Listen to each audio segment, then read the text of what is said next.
right, y'all. Rick's Smiley Morning Show, 24 minutes after the hour, y'all. The segment's being brought to you by Walgreens. Now, we all know that summer may look different this year, but Walgreens is making it easier for you to find great deals with their new ways to shop. Now, this summer, shop online, in-store, or get select essentials delivered with Postmates. See Walgreens.com for details. Walgreens. So I'm really excited today. Never had Mr. Clyburn on, one of my favorite people. And y'all don't know, man, when he say, let's make it happen. And Barack Obama is a prime example of that, and Joe Biden becoming the Democratic nominee. When everybody was like, hey,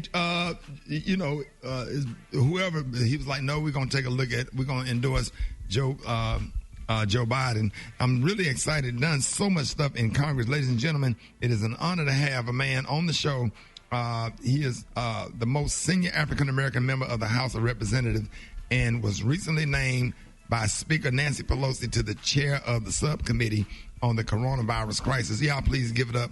Show your love for House Majority Whip James E. Clyburn. Yes, sir. Thank you. Welcome. Thank you. Thank you, Fred. Hey, Thank Fred. you. Hey, man, I didn't know you. Bruh, Tony Grant, me and Tony Grant was like, you got to get James Clyburn on the show. I was like, what's up? I forgot you was an Omega man. Oh, man, I'm so excited. Oh, yeah. I'm sitting up in my hand. Son is now. Sir? Tony's son just got into a runoff for an elected office yesterday. I'm helping his son now.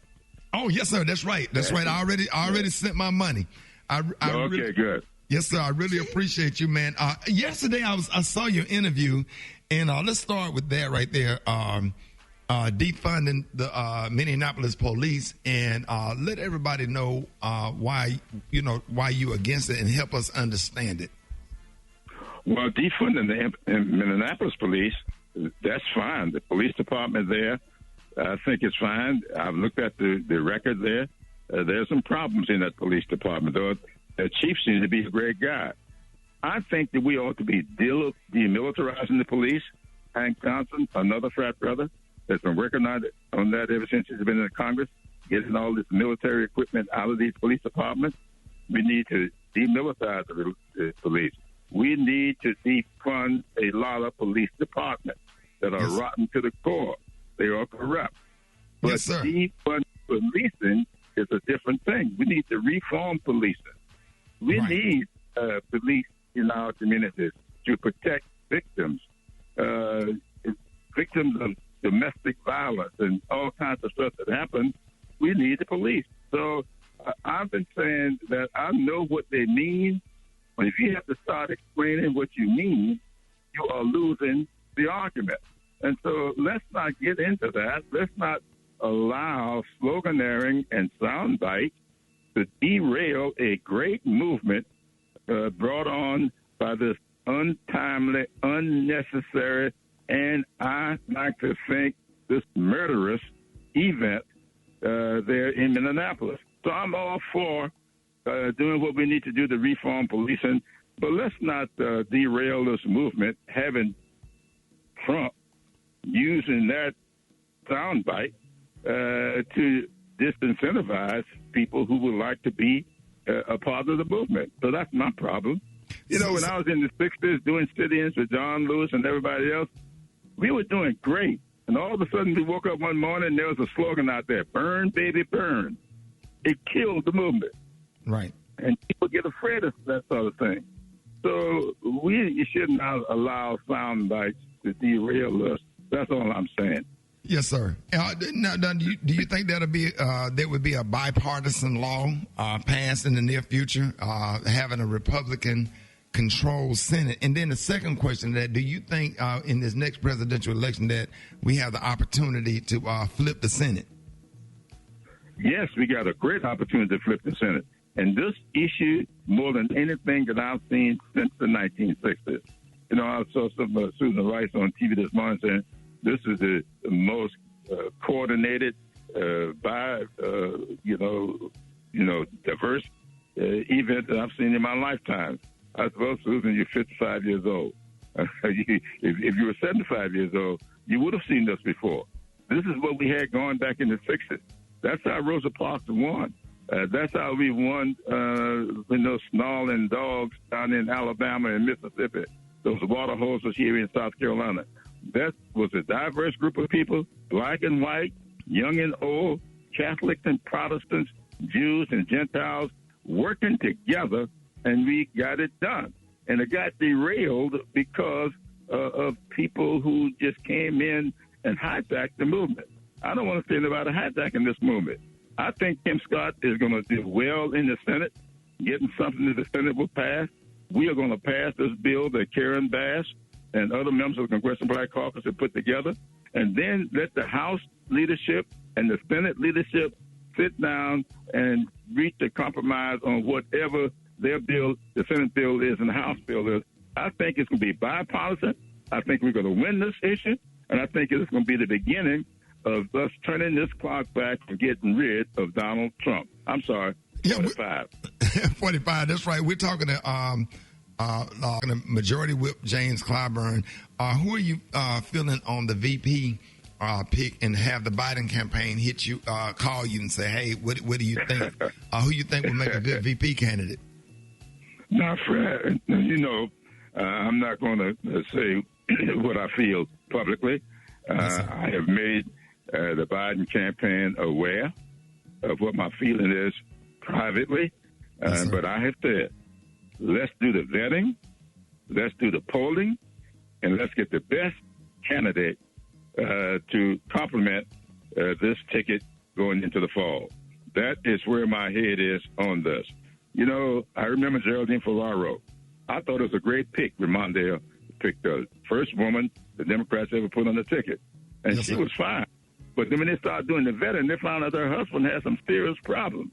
And it caused us real problems with the ticket. John McCain on the other side had the same thing with Sarah Palin. She looked like a great choice.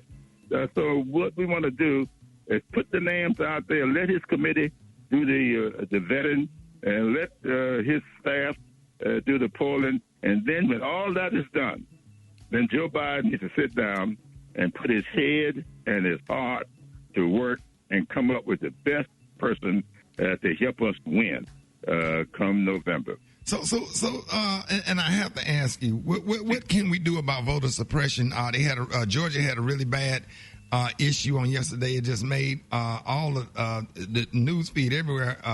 Everywhere. How can we make sure that we do not run into these type of issues again in November for the presidential election?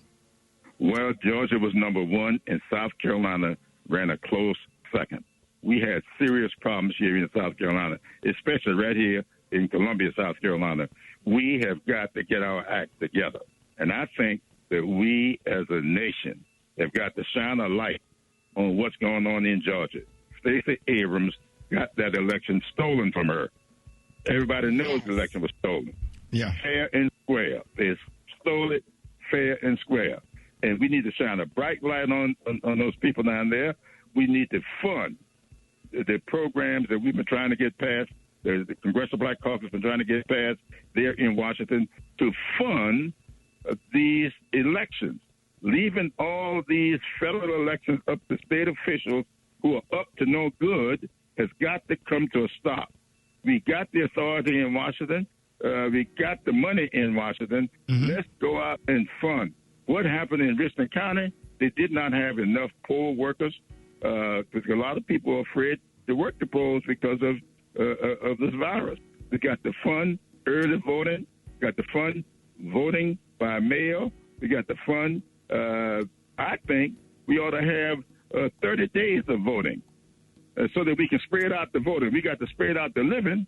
Let's spread out the voting. Absolutely. Have solid 30 days of voting, run up to Election Day, and then every mail ballot ought to be counted the day before the election. And then on Election Day, count the people who went to the polls so we'll know who won the election on that evening rather than waiting 2 weeks and sometimes a month to count mail ballots. Mail ballots ought to be counted before Election Day and announce the results on Election Day. That's what we need to do. That is, ladies and gentlemen, it is an honor. It is a pleasure somebody that I just love and admire. I cannot wait to meet you, Fred, man. And just thank you for everything that you do, Congressman Clyburn. And I have so much love and respect for you. And I don't care when I'm walking in the house because I'm always, my TV don't move off of the news. And whenever you come on, I turn the other TVs down and I have you on all the channels because everything you say and everything you do, it just be so real and you make things happen. You know, you're the reason Barack Obama became president of the United States. His campaign didn't pick up until he came to South Carolina. Man, I've been watching you for years, and I just absolutely love you, man. I like that to have a frat brother. You're so kind. Yes, sir. Thank you very, very much. I appreciate that. Yes, sir. Ladies and gentlemen, y'all give it up and show your love for Majority Whip James Clyburn. Yes, sir. Yes, sir. Thank you very much. Thank you. Yes, Okay, sir. Brother Smiley. Yes, Send sir. some money to Hamilton Grant. Yes, sir. You know I got it. I got you. All right. Yes, sir. Thank All you, right, guys. y'all. No, thank you. Majority Whip James Clyburn. Y'all, more Rickey Smiley Morning Show coming up.